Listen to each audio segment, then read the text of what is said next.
work around here. We've got the boys doing their thing. It's really good to have you in here. Oh, Jared Whittaker. It's good to have you here, Aaron. It's a bit warm, mate, but we're getting there. We're surviving. I believe we're on the socials as well, Mr. Carter. Fantastic to hear. All right, now, I've just walked in. I'm not going to lie. Okay, I've run around like a mad chook. Had some, very yummy kebab. Thank you very much, Mr. Carter. You're welcome. Appreciate the professionalism. Appreciate that more than you could possibly imagine. Hey, we're going to get straight to the show because, my word, there's a bit to talk about today. Oh, hang on. We got ASMR. Oh, dear. Oh, for the strange people in the audience, we have Travis. All right, that's enough you really need to know. But Travis has his own unique following. Yes, that's what we need to recognise. Yes. Many of them frequent Perth Zoo, but that's all right. They are beautiful people. Leave them alone. It's an acquired taste. It is. And like fine wine and cheese. Oh, we're certainly not talking caviar. All right, now you've got the old computer in top. I always have it in front. You're attached to this. This stuff is always coming in through, and there's sometimes where I'm updating information as we go on the fly. It's coming in. It's like, okay, it's that fresh. There is a lot going on in the world. It's really interesting to see how many protests are going on around the world. I've noticed that hasn't been reported in the mainstream media for some reason. Haven't picked it, no. But everything from vaccine mandates at the United Nations convoy. To the Pfizer headquarters, through to there's stuff out of the Pentagon, there's stuff in Perth, Australia. There's a lot going on. What's interesting happening in Lebanon at the moment is people are burning several banks. Burning banks as the local currency has fallen to all-time low against the dollar. Okay. That'd be the US dollar. It fell to a historic low of 80,000 against the dollar on Thursday, according to the Lira Rate website. Now, this is concerning because you're getting double whammies. You've got inflation going through the roof for these people. Then you've got, of course, their purchasing power not only being weakened by inflation, but also now a currency fall. Now, what does that mean to you and I? Well, I know what it means to you. What does it mean to I?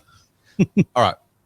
So what it means in terms of if you're wanting to, if you were a business that was exporting to Lebanon, their purchasing power has just dropped. Right. Okay. Yep. So it's going to cost them a lot more to be able to buy whatever you are exporting to them. Sure. Okay. Makes complete sense. So when your clients are suffering financially, it has a ripple effect onto the business. Of course it does. Absolutely. And that's what you've got to look through and work through from this. Now, why is this big? Well, let's have a look at it. Inflation increased in Lebanon by more than 189% between January and November last year, 2022. Wow. Last Venezuela? August, their credit rating has absolutely tanked. The credit rating against Fitch described Lebanon's inflation as the second highest rate in the world. Much of the anger from the people is they cannot get money out of the bank. Okay. They can't get so how do they feed their families? And this is why they're doing it. They've basically stormed the banks with firearms last year to access their savings. And they've also been protests through the crisis. And last week, the Lebanese banks closed indefinitely in demand of a new capital control law. Wow. I mean, I get really annoyed when my card doesn't work or, FBOS doesn't work. Well, I don't think I've ever taken the gun in there. But having said that, I can really understand this. This is crazy. That kind of level of inflation is just off the charts. It is off the charts. And I don't know where they stand on interest rates, if they've been hiking them like they have been in other parts. But that's been the two-punch whack for Australians right now. Okay. Is that they've got inflation going up. Yes. Some of that, I think, is price gouging, to be frank with you, absolutely if you look between it. Mm-hmm. And then they're taking advantage of people in a situation. And I think the second part is, of course, interest rates going up. If you've got a mortgage, it's costing more. You've got credit card debt or whatever it might be, it's going up to try to pay that off. Now, what's interesting, if you couple this with, there's a really cool YouTube channel called Yankee Stacker. You've just introduced me to this. It sounds like a pretty interesting little site. It's quirky and I love it. He's got a great following, this guy. So he's a gold silver stacker. So he basically buys gold, buys silver, and he's a bit of a prepper as well. So he does it in case there's an emergency and run on the banks. He's got wealth to do stuff, and he teaches what to look for, how to do that. And he goes into, if you look at his prepper series, everything from water supplies, generators, firearms in the United States to whatever. And does he live in Texas? The moment you said firearms, I'm like, that's in the middle of America somewhere. Well, it's interesting. Firearm ownership's gone through the roof since 2020 in the United Can States. imagine. Well, of course, they've got Biden as a president. When you it's because you defund the police. Yeah, You've got defunding of the police. Hmm. The biggest category where firearms increased in the US was amongst women. And That does not surprise And me. they were not buying rifles or shotguns; they were buying handguns. Yeah. Well, it was funny because Joel Jamal had a video on this one a long time ago. They were saying about if you want true equality, especially for women, give them a handgun. That is the greatest equalizer out of anything. It doesn't matter how strong a guy is when faced with a firearm. Sure. That you've got no comparison. No. So it is a great equalizer. It's also a bloody scary bit of territory to go into. Let's be absolutely honest. You're arming a population. But with what's going on, You gotta remember, most of those people you grow up defund with the guns. police. Who are you going to call? Oh, in an the emergency guy's after there's not- an intruder at home? I'm not disagreeing. I'm frightened by the fact of the No. prospect of where we've had to go here. No. You know that? Yeah, I'm not disagreeing with you either. Yeah. I'm just going, what do you do in this situation? Exactly. Oh, look, I'll tell you right now, I'd be loading up. Simple So as that. it's really funny because I grew up on a farm, so firearms have been part of my life. Like Sure. I've always been The around tools. firearms. Yeah, of course. But like, so I think it's the way I look at a firearm. I don't see it as a weapon. It's not a weapon. It's a tool to serve a purpose Sure. on the farm. So when people start looking at, we're defunding the police, the firearms are no longer a tool. They become a weapon because they're going to Sure. be pointed at a human. That's where it gets scary. So if people haven't had the training to know how to deal with a firearm safely, that's where problems start. So again, it's the education around the firearms. Education, needs to full be stop. better. Yep, exactly right. When it comes to firearms, if people are using them and they're not trained and they're not, and I also think, apart from anything else, if you have a firearm and you've got a license for it, you should actually every so often have to go to a shooting range and have to spend that time. I don't think, if you get a gun license and you don't use the gun for 10 years, right, you're out of practice. I personally think maybe mandatory. I don't know. Can I bring every 3 WA years. law that they're trying to do at the moment into this one? Please do. So Papalia, the borderline, the most inept politician in Australian history next to Mark McGowan, has now turned around and said that every year you have to have a psychoanalysis done if you have a firearm license. That's ridiculous. But the people who are the highest risk of suicide, so the armed forces, suicide by firearm, Sure. the armed forces and the police are the ones that have been exempt from it. Of course they are. And we're already in a point where our medical system, like ramping, is out of control. And Yep. now you want to have anywhere between 100,000 to 200,000 people extra to go do psych reports. Oh, You think that's not going to cause even more suicide deaths, look. fatalities? Like, it's just an absolute, the idiot has, and on top of that, I think it's been reported 280 firearms are now being banned in Australia. And they're not banning the guns, they're banning the bullets because the gun is scary looking.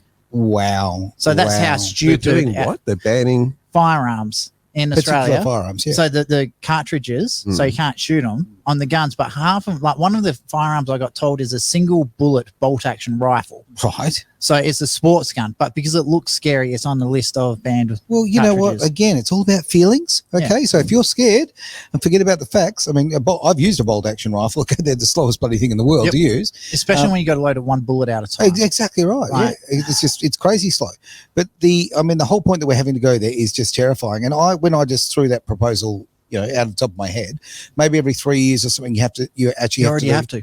Well, see, I didn't even know that. Yeah. Now, So that makes sense. So, Yeah, that unless makes you- complete sense. Unless you have a purpose of owning. Sure. So let's say you're on a farm, you've got a purpose, but Sure. your farm's got to be over a certain size. Yeah, so if it's absolutely. a little hobby farm, it doesn't count. Or you've got to have a place where you shoot regularly. And if it's a club, you have to attend a certain amount of club events every year. Yeah, okay. So they don't just give out guns willy-nilly. No, and not at all. handguns are even harder to I can manage. imagine. So Absolutely. one of my friends used to be the president and secretary of the Geraldton Pistol Club. Sure. So I've gone shooting with him a few times. There's all these other things. The regulations in Australia is insane. It is so strict. And now they want to make it even worse, but not for the people that actually need the regulations. I grew up with guns around as well, as far as from the point of view of properties and living on the land and all of that to a smaller degree. But also as a young child, pretty much, I did air rifling at the local police. That's not a gun. Yeah, we'll work with this. But what I'm getting at is at the police, police boys. That's what it used to be called back in the day, right? Anyway, we'd go and do that. And we were taught so much respect for the weapon, and we were taught how to use it. And there was so much training, but ultimately, And you never mess around with a firearm. no way. There was so quite frankly, from what I've seen and growing up, as I say, what I've seen, on a personal note, I think that the people who have had these licenses, they are all, I would say, doing the right thing. Yep. And to demonise them, like our West Australian government are doing, and to publish their addresses. Just about to go there. Quite frankly, I would hope there's a class action about that. I really do. It's in the works. So the stupid thing is about this, and I don't know if Derek actually knows this, the Papalia, the police minister, actually published a map in the West Australian showing the exact location, not just the firearms, but which houses had handguns and which ones had rifles.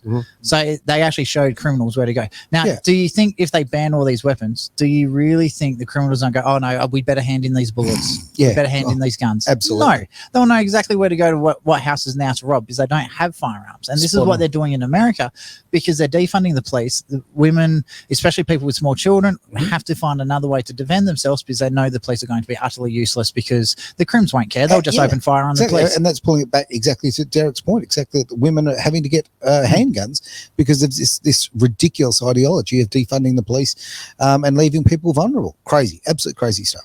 So getting back to the United States and banking in particular, it's interesting. Yankee Stacker I was talking about. Yes. What he does, he got an email from one of his followers on YouTube, and they emailed him.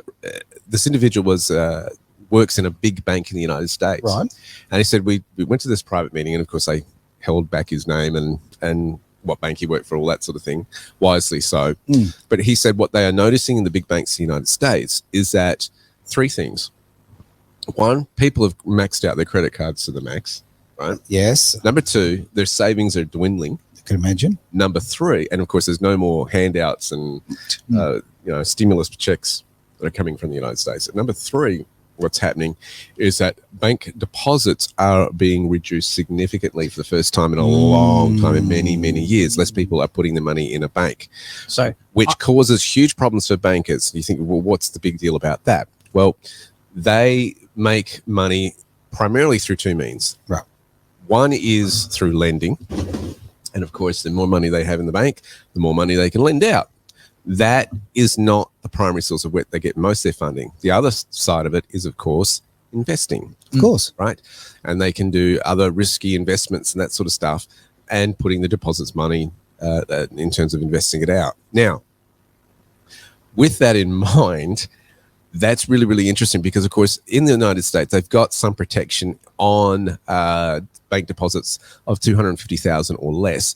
His concern that he was raising was that they can change that amount at any time.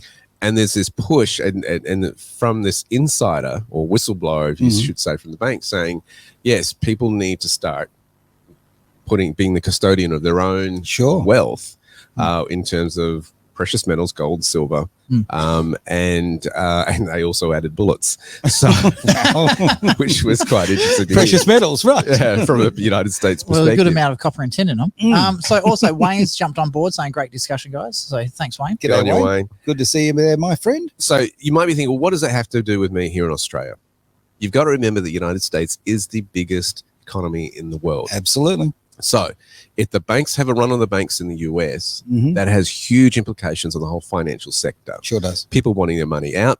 And here's the interesting thing they revealed in this video that they were drawing on is that at any one time, the bank will probably have about between $750,000 to $1 million in their deposits at a branch in the United States.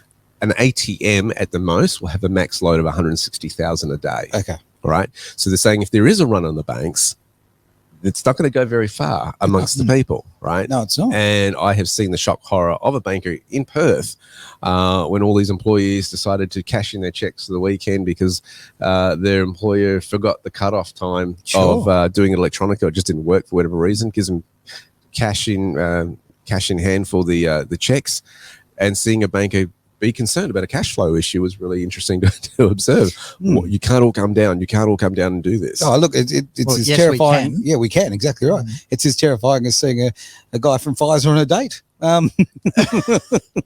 Now, I do have to ask, you were saying that there's less bank deposits going into the banks. Now, does that include like employment wages and all that sort of stuff? I don't know. They didn't go into that specific detail. Okay. They're just noticing that the the amount that people are depositing in within the banks is dropping significantly. Because I know, especially in the service industry in America, it's a very tip-based industry, so they get a lot of cash. Right.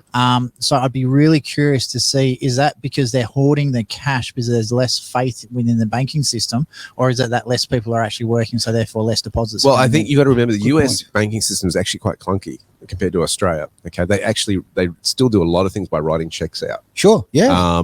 Whereas here, I haven't seen a check in Australia in quite some time. I think I got one from the ATO for the full amount of 1 cent. The last check I had was you're paying for dinner. the last time I saw a check was a police check to make sure I was allowed to get a job. That was bad, wasn't it? Shocking. So, yeah, it's very interesting, the landscape of where that is in terms of being the custodian. There's this shift going on I'm seeing where people are wanting to be the custodian of their own wealth again. Very minor at this time, but there is this talk emerging on social media of that occurring. He's not the only channel that I'm hearing that on. So the interesting thing, I find that Australia is very baby America. So what America does, Australia follows. Absolutely. So when Derek told us about this one before the show, I did a quick look, and Australia has the same $250,000, like the government guarantees you money up to $250,000. Is that right? So they tried to actually change that, but it was actually Malcolm Roberts blocked. It was the bank bail-in laws. So the banks were going to be allowed to dip into that money up to the $250,000 and force you to buy shares in the bank to bail them out. So at the moment, if there's a run on the banks and the bank starts to fold over, the government will use taxpayers' money to bail them out. So the banks want to be able to dip into your deposits. It passed both the lower house and the upper house, and Malcolm Roberts got it turned around before the Governor General will sign it into law. Absolutely brilliant. And so did it go through or didn't go through? It did pass. It did pass. Okay. But the Governor General said, no, we're not signing this in. So there's the same sort of thing with the cash ban, where they're trying to ban cash in society. It just seems that I'm noticing, especially from what's going on in Lebanon, in America, especially some of the laws that have been passed in Australia, they're trying to push as much money into the banking sector as possible. Yes, and it seems that way. That just screams dodge to me. Well, they want to have obviously the universal system, right? And by taking the cash out of our hands, that's going to gain them more control. Simple. Yeah, I mean, there is talk that if they do that, then they're basically trying to swap this out for a CBDC. Sure, exactly. Go, right, we're swapping your money of cash of Australian dollars into this one now, or whatever currency you're working with. So that's another thought. If they've got all the money in the bank, they could just now any time turn around and say, central bank digital currencies are now a legal tender in Australia. So therefore we're scrapping cash and we're forcing everyone to go across. So that might be the way they don't get around the cash bail-in laws. So one day you might wake up and all of a sudden you've got $0 to your name and you've just got the digital currency. Yeah. And this all sounds very 1984, but it's very real. I mean, that's what we're living right now. And I think people who aren't actually realizing that, well, I think it's got a lot to do with the media they're watching, quite frankly. Especially in WA, where we're so 1984, it's not funny. Oh, it's terrible. I think other people don't understand it as well. And that's what we're trying to do here at Edge Radio and the Greater Wealth is like, hey, open your eyes. This is what's happening. This is what's going on in your world. Have a look. And this is the implications it can have in your life. We have been talking about America, the run on the banks over in America and all that sort of stuff, and people not putting their money in the banks because they don't have a lot of trust in them. And I made the comment that Australia is an interesting one because we're sort of like baby America. Like America will do it, and then give it a couple of months, and Australia will be passing legislation will be roughly the same. So the interesting one, it actually came up in the Australian, of all places, nearly as bad as the Kitty Litter Times, talking of cats. There was a really good article in there. I'll have to get the guy's name in a minute, but they were talking about a lot of the changes that they're doing to superannuation, how they're going to try to start the more money you have in the superannuation, the higher the tax you're going to be paying. And it's actually quite a large article. So what I'm going to do, I found it really interesting. And I think it's a good one that we throw over to Derek, because this will have a direct impact on us, because what happens in America, a lot of our superannuation accounts, the not self-managed super funds, the super industry funds have heavily invested in America. So that's why it has a direct correlation to what happens in Australia, what happens in America. So, Derek. Well, the Treasurer is saying that they want to change the way that Australians access their super. So we've had in the last couple of years with the COVID thing, and many Australians because they lost their jobs and they were locked down or whatever and had financial pressures, they changed the rules where you could access your super early. And there's talk about using super to buy your first home, Mm. and all these types of rules. The Albanese government is coming out and saying we don't want people to be able to access it is for the sole purpose of retirement. And in some ways I hear that argument, but my concerns is, and I'll get to the concerns in a moment, if you look at the origins of super, it was because they realized that people were terrible at saving money. Sure, absolutely. Through their working career. And when they retired, they would not have anything to show for it. Because of an aging population, in terms of their calculations as to who would support and fund the retirement, we were having less babies, which was, and an aging population, you're going to have, who's going to fund the next generation in relation to who's going to, in that public purse that goes into pension checks and whatever it might be, pension payments. So they invented super to avoid all of that. Okay. So that you're storing it away, it's being investment. The investment world loves that because then they have more funds to play with. Absolutely. The bankers love that because there's more funds within their pool and that sort of thing to access as well. And the government loves it because they can tax you 3 or 4 times.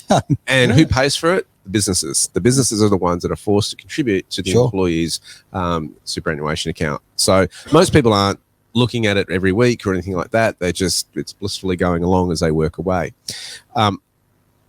Accessing it early has implications in relation to how much people will have when they retire. I get that, particularly if you're only getting, if that 3 to 7% a year, and you've pulled out, let's say, hey, you had 20 grand in your super and you've pulled out 10,000. Well, that's half your investment going, if you're in the early part of your career.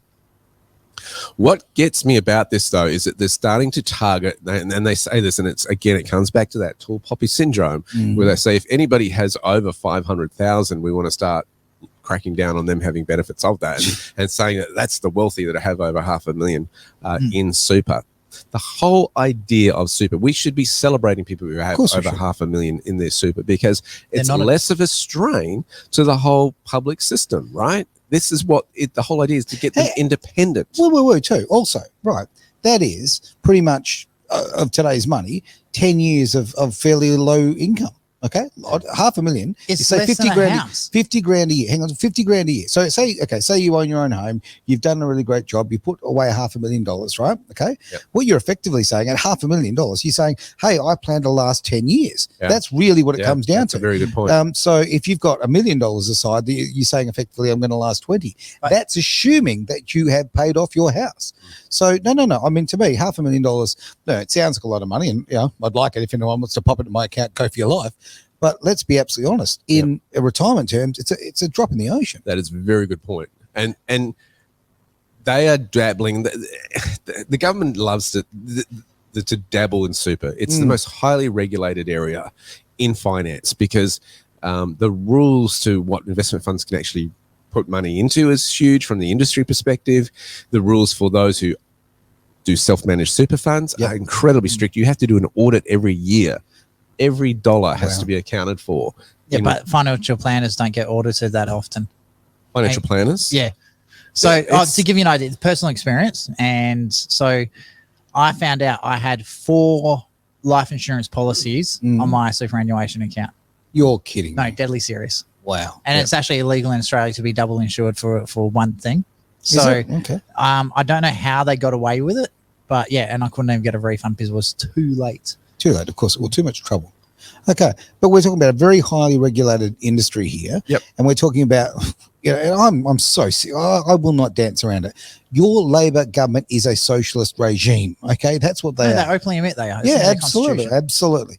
And this whole trying to tear people down who wish to be successful, it's got to stop. This whole ethos in Australia about tall poppies, it's got to stop. It's not so much that someone's a tall poppy, it's the people who I like the term sovereign individuals who have gone out, made a name for themselves, understood the system and said, right, this is how I get ahead in the game. Yep. They don't want those sort of people out there because they can teach other people to do it, like what Derek's doing with their show, because they're harder to control. So So spot on. So it's absolutely a control thing. So if you want to do, I don't know, let's say you want to create a business around playing computer games or dressing up like in cosplay, stuff like that.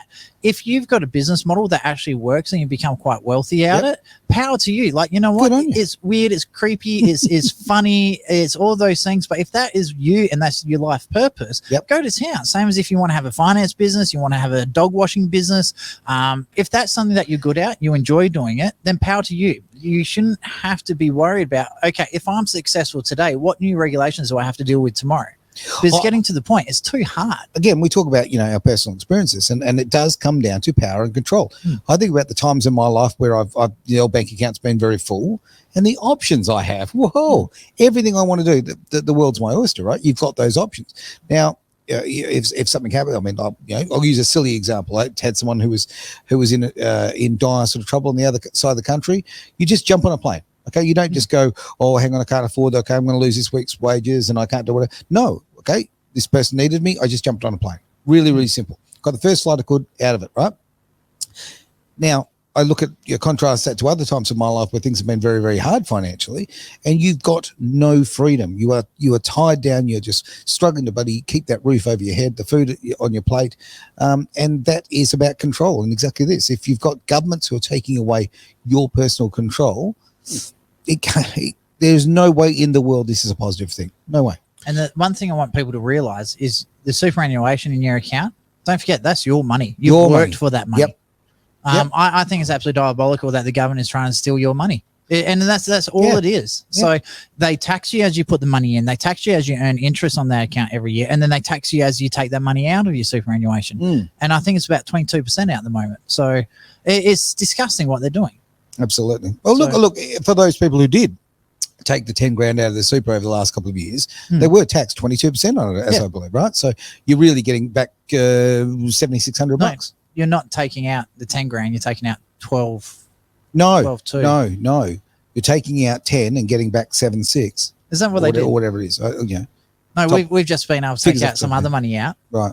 And they added the tax on top of it to what we took out. Interesting. Okay, there you go. Don't worry, people. It was perfectly legal. We went through the ATO. The ATO approved it. So. Wink, wink. Yeah. Okay. No, seriously. So, it's again, it comes down to the reason we were able to do that is because we understood the system. We knew what our legal rights were, and we said, you know what? Let's game the system legally and make the most out of this. So that's what we did. Every chance we can get, we drain that super every moment we can. Go back to that famous Kerry Packer speech, okay, when he was up there and talking about how the government do not use your money very effectively. I'm not even going to go verbatim and give it a go, but I'll tell you what, that's one of the best speeches. Google it. What was it? Anyone who pays more tax than they should be should have their brain checked or their mind checked. Oh, look, something along those lines. Head checked.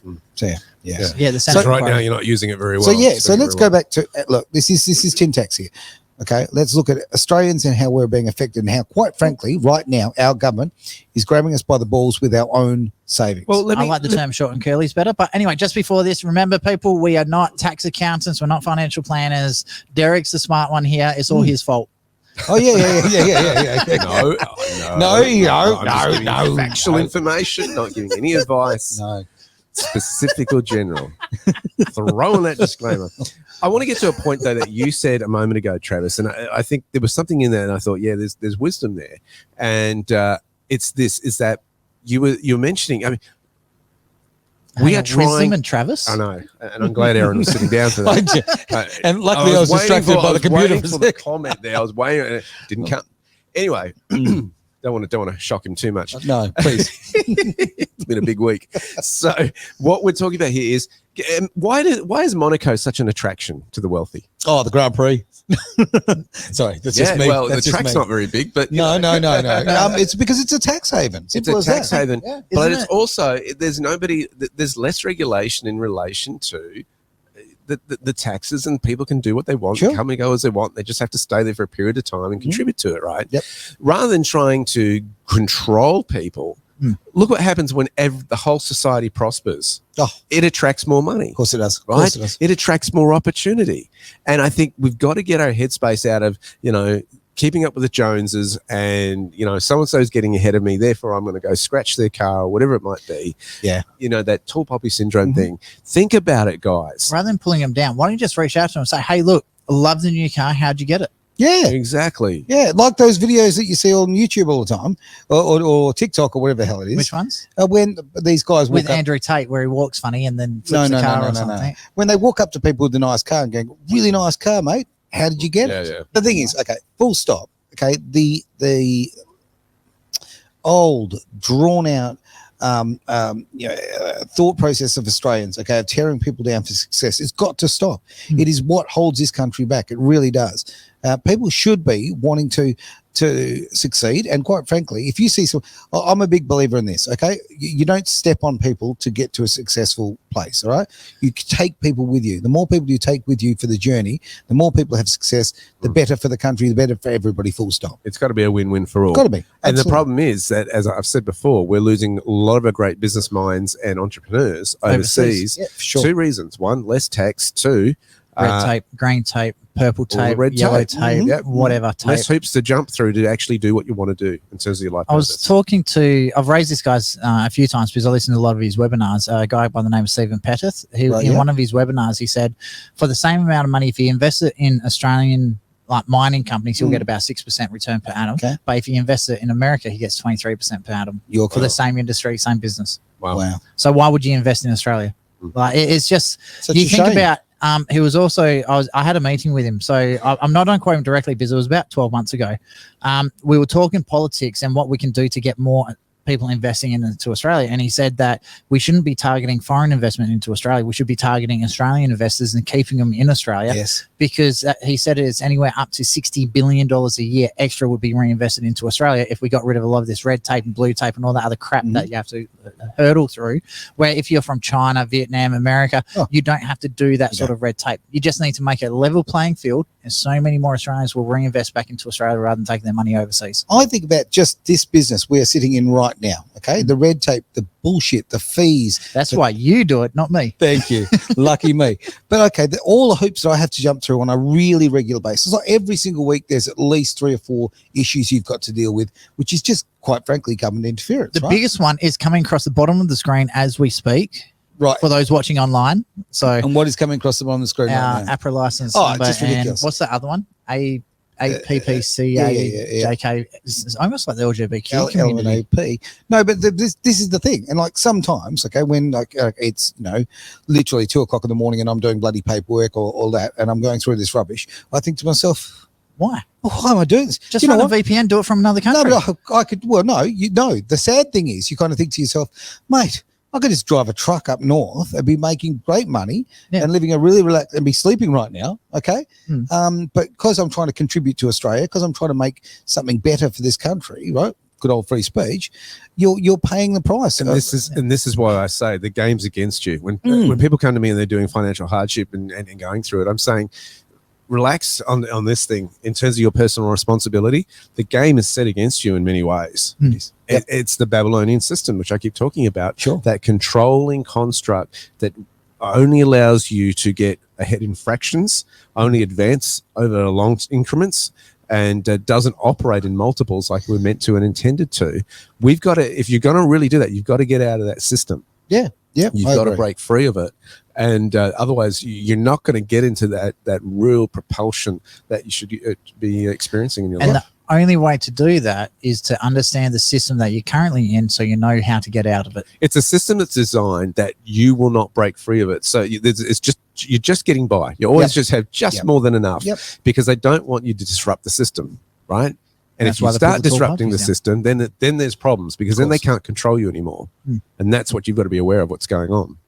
Totally agree. And this is, and I don't want to sort of spook your wares, but the courses you do, and I'm doing one of your courses, it's just so damn positive. The fact of the matter is you get so much from it because you're able to step back and see things in a way you hadn't seen them before. And also have things that you thought reaffirmed again. Yeah, I'm smarter than I thought. I knew that. How it interacts with other things as well. So I'm doing that same course as well, but I'm also doing the second course at the same time. Oh, show off.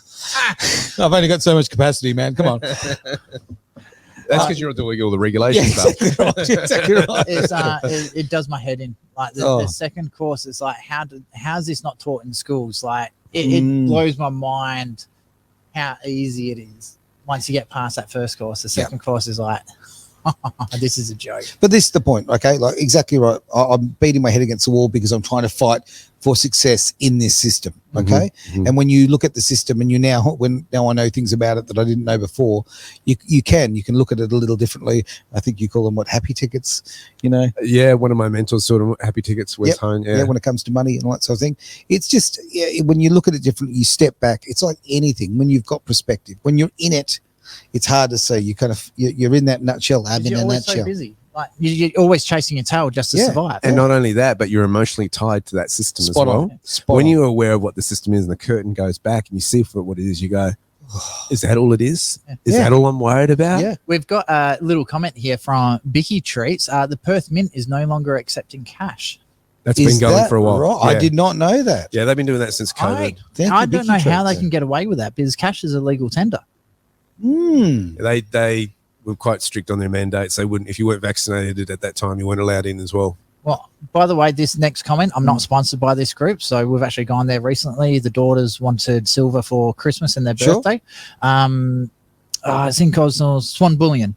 Okay. So they use the same mints that the Perth Mint mints. It gives it to them. They're like a wholesaler for them. Yeah. And they're actually cheaper. And they still, from my understanding, as of Christmas, they were still accepting cash.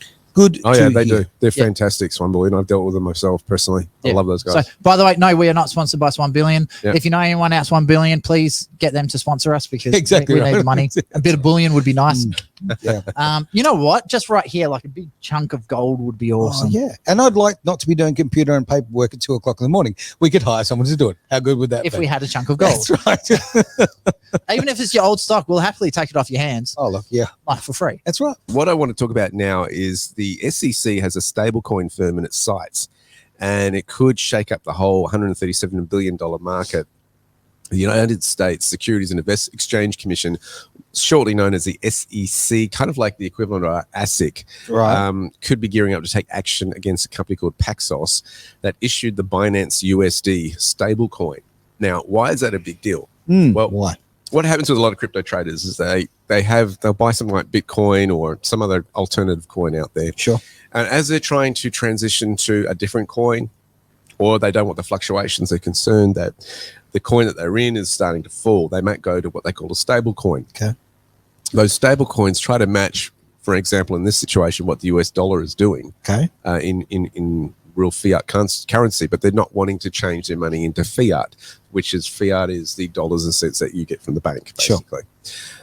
If this occurs, this really is pivotal in terms of defining the future of crypto markets, because where does that put stable coins? If they rule against them, right, that what they're concerned about was that is it an investment? Is it something that should have been basically put out there as a investment and they didn't list it properly on the exchange? Now, if this goes into litigation, all sorts of stuff, stablecoins then become less attractive, particularly ones that this company has issued for those purposes, and it could have ramifications on the entire crypto market as to how the SEC views this. And again, it's fascinating to watch this because you've got this technology that's come on board. Government's always behind in trying to catch up with new technology in business. They've issued it. The government's going, or the regulator is going, hang on a second, is this what you've done legal? And then it's that it's been the Wild West as far as crypto is concerned. Not so much in the last, I would say, 5 years, but prior to that, it was pretty Wild West out there. Okay. In the last 5 years, before hedge fund money started coming into this sort of space, and you had what we call ETFs, which are exchange traded funds on the stock market. The problem with the crypto market is so small that big industry funds can't get into it. They need the liquidity. They need to be able to pull investors' money out easily. Sure. And because it's such a small market, it would just totally disrupt the market, and you don't know if you can get your money back if there's enough buyers at the other side of it. This has been the difficulty with the crypto market, why it's taken this long. So what they've done is when industry money started getting the regulation in to do it, they would have funds on the stock market that reflect. You could buy into a stock that reflected what was happening on the overall crypto market, or Bitcoin or whatever it might be. And so industry money would go into those things because they fall into the regulation of the stock exchanges that are required to do this. So in other words, to put that in plain English, a stable coin has been in the market something that people try to do what it does, stabilize their investment without converting it to fiat and pulling it out. Okay. Because that's what most people do. They get Bitcoin or whatever it is, and then eventually they convert it back into fiat currency to buy and sell, do things. That preference there, in terms of exchange, has been handy. A lot of businesses want to be paid. If a customer wants to pay them in a crypto, they go, look, I'm not happy with the fluctuations on Bitcoin or Ethereum or whatever it might be. I'm more happy with stable coins. So I at least know I'm getting some form of equivalent while I'm trying to move it into my business accounts, that the prices are going to drop and I lose out on that exchange. Makes sense. So this is what's been going on. So what they rule on this and how this company responds to the SEC is going to be interesting too. If they put on the whole lawyers and they dig their heels in and fight it, you've got to think about what's that going to do in terms of the rest of the crypto market and investors. Are they going to go, uh-oh, this is dangerous because if we don't want to use this because it puts in risk if we move into our funds into this kind of coin? Sure. The way they play this out, they've got to play it out very smart and working. Okay. It'd be better to be working with the SEC, in my view, on this and going, okay, how do we resolve these issues? This is our view. That's your view. Can we come to a happy medium? Negotiate there. Yeah, absolutely. But it's quite significant as far as the crypto market's concerned. Okay, I mean, because somebody said this to me the other day, and I don't remember the exact figures, but I mean, the crypto market, I'm sitting here, and it seems like such a massive thing. No, it's tiny. Exactly, that's where I'm going. Exactly right. When you look at the whole spectrum of the fiat system, it's just crypto is this big. Yep. There was Virgil from Silver Bullion in Singapore did a webinar. So he's one of the founders of Silver Bullion, and he did a comparison going from all the different ways you can invest, all the way from cryptos, which was the smallest, to how much actual money there is on the foreign exchange market in comparison. Sure. And it's insane. To give you an idea, in a single day, the Japanese yen to US dollar, $1.3 trillion a day roughly, just on is that one. in a single day. That's how much is exchanged on a single currency pair. Wow, that's more than you'll find it between the cushions couches here at Edge. It's fantastic. There's about 3 trillion bits of hair and dirt. And it also shows you why the banks have probably ignored crypto for a long time. Yeah, makes sense. Because they've gone, we can't invest in this big money. We can't liquidate big money into this space. But now they're kind of scrambling, going, well, hang on a second, the technology puts us in a whole different relationship with the consumers out there. Of course it does. Because the consumers are going, you haven't innovated for a while. I've got a different take blockchain. on this one. So earlier we were talking about what they were doing with the banks and all that sort of stuff. We're talking about the control. So I have a sneaky suspicion the reason they're putting so much emphasis on it now, and why the SEC, was it SEC? SEC. Yep, is going hard on it. I have a feeling that they want to start scrambling the crypto market to bring in central bank digital currencies. They want to replace the crypto sphere with their own sphere. Makes sense. I think it's more of a takeover measure. So I'm wondering if Binance has actually tried to go, right, you know what, we will negotiate, we will work with you. And they've turned around and said, no, we're not working with you, we're going to destroy you. And that's why they're digging the heels in. Well, this isn't Binance, the company. That's actually is it Binance? Paxos. Paxos. Binance has got some other issues that are going on. Especially after FTX. So much going on here. Honestly, it's well, this is why we've got you here, mate. You can unravel the fishing line for us. Yeah, Binance is increasing, is a different killer fish in terms of what happened last year. The Justice Department is investigating them for suspected money laundering and sanction violations that Reuters reported last year. So they've got a whole different kettle of fish going on. Sure. And the establishment would never launder money at all. So that's important. You know what's really funny though? I think it's California. What's the really green country and state in America? I think it's California. It might be San Francisco. Yep. Or is that a city? No, I don't know much about America. San Francisco's in California. Yes. Oh, perfect. So due to the impact on the environment, the crypto mining has been banned. You're not allowed to do it anymore. In California? Yep. Yeah. Oh, geez. So what they used to have, they have these warehouses just full of computers, and a lot of them were actually solar powered. And water cooled, so there's no actual real impact on the environment. But they reckon because of the amount of energy that they're burning, they don't release too much carbon into the atmosphere. So they've now banned crypto mining in California. Unbelievable. I'm pretty. I'll have to double check, make sure it is California. California is, it is, and it's probably the most regressive state in the US. They've got like a lot of deserts in California, right? Yeah, like a lot of beach and a lot of desert. It's very dry. It's very dry. So it's California. Yeah, absolutely. So because a lot of these crypto, especially the solar powered ones, they've got a solar power farm, and then next door to it, they've got a warehouse full of crypto mining machines. Makes sense. Yeah, makes sense. Yeah, and with that, gentlemen, it's time to end the show. Look, it is. Now, it's been a good show. I've enjoyed it. I'm glad you've enjoyed it. It's all about you. We know that, right? No, I think it's the Red Bull just made it really, really cool. Gives him his wings. Derek, thanks very much for being part of it. Jeez, mate, you're steering the ship. Where can we actually find you? You can find me on the web, bluskyfactory.com.au. That's without the E, BLUSKY. Nice. So on the logo is there. For those watching online, BLU Sky Factory. Do a Google search for it, or DuckDuckGo is more reliable. Absolutely. Awesome courses. And for those who are struggling a little bit finance-wise, there are some very, very cheap courses on there.